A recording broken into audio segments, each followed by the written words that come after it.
Saoji Jungkook के बाल काट रहा था और इतने सारे टाइम बाद जंकुक को बहुत ही ज़्यादा पीसफुली फील हो रहा था।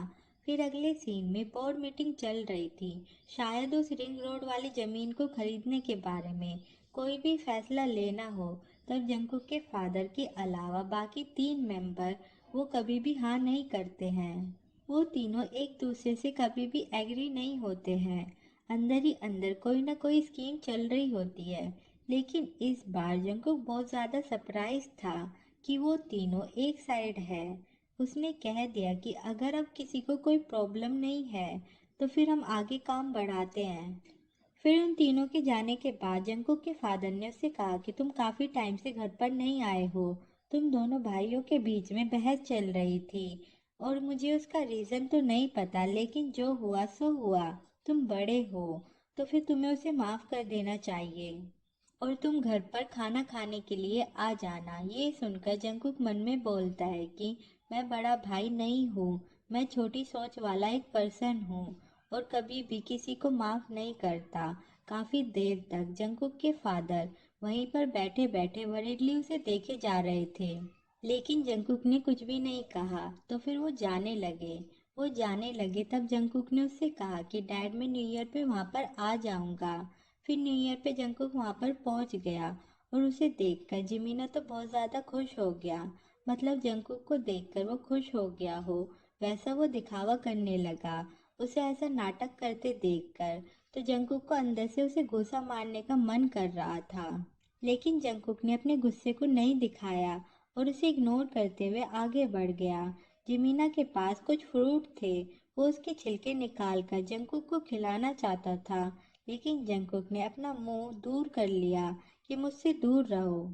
उसके फादर भी यहाँ पर डाइनिंग टेबल पर ही बैठे थे, न्यूज़पेपर पढ़ रहे थे और ये देखकर उसने जंकुक का नाम लिया, जिसका मतलब ये था कि जंकुक तुम्हारा छोटा भाई तुम्हें कितने प्यार से खाना खिलाना चाहता है, तो फिर खा लो।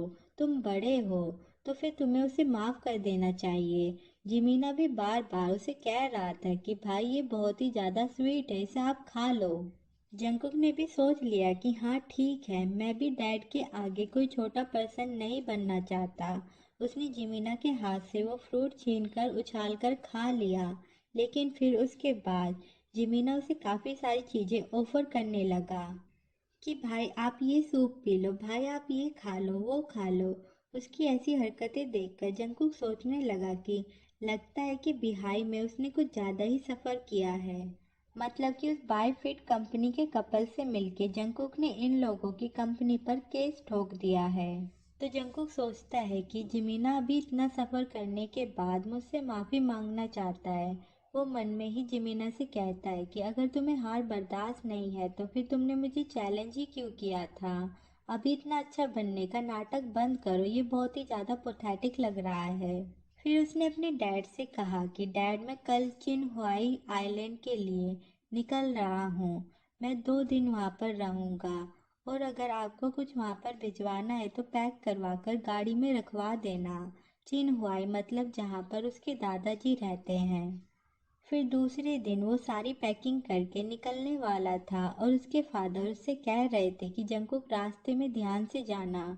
जिमीना भी वहीं पर खड़ा था, लेकिन वो कुछ बोल नहीं रहा था। वो बस लगातार जंकुक की ओर देखे जा रहा था, जिससे जंकुक को अनकंफर्टेबल लग रहा था कि वो लगातार इस तरीके से मेरी ओर क्यों देखे जा रहा है। फिर वो अपने दादाजी के यहाँ पर पहुँच गया और उसने बहुत ही ज़्यादा पीसफुली टाइम स्पेंड किया।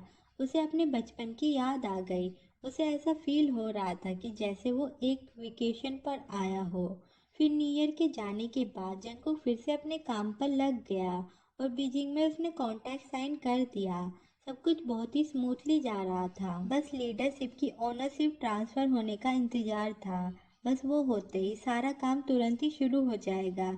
ये सब कुछ सोचते हुए जंकुक आराम से अपनी चेयर पर बैठा था कि तभी उसे एक कॉल आया और उससे उसे बैड न्यूज़ मिली।